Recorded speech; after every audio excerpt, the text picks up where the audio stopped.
বিধানসভার পাত্রপুরিয়া পঞ্চায়েতে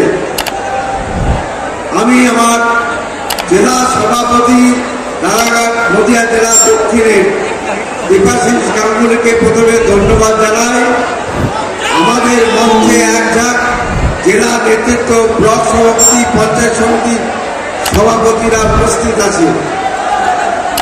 আজকে আমাদের ভাবার দিন 2019 সালে যে লোকসভা নির্বাচনে আমাদেরকে মিথ্যাচার করেছিল নরেন্দ্র মোদী, আমরা 2019 সালে সেটাকে ভুলে গিয়ে তার কথায় আমরা যে ঐতিহাসিক ভুল করেছি সেই ভুলের প্রায়শ্চিত্ত করার এই সুযোগ আমাদের এসছে।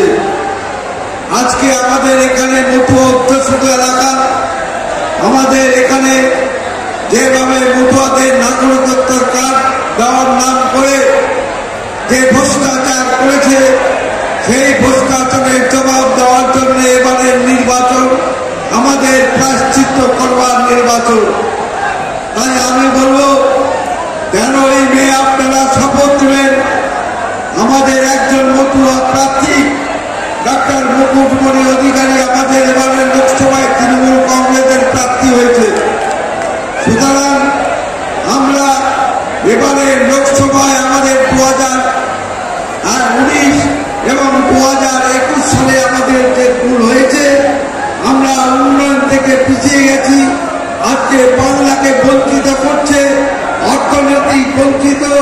আমরা আমাদের হাতে মারব না ভাতে মারব, যে কেন্দ্র সরকার যে চিন্তা ভাবনা করেছে তার জবাব দিতে মতুয়া ঘরের ছেলে ডাক্তার মুকুটমণি অধিকারীকে আপনারা 13ই মে শপথ নেবেন এবং বিজেপিকে আপনারা এই লোকসভা থেকে চিরতরে বিদায় করবেন, যাতে আর এই লোকসভায় ভারতীয় জনতা পার্টির কোনো ভঙ্গ থাকে না।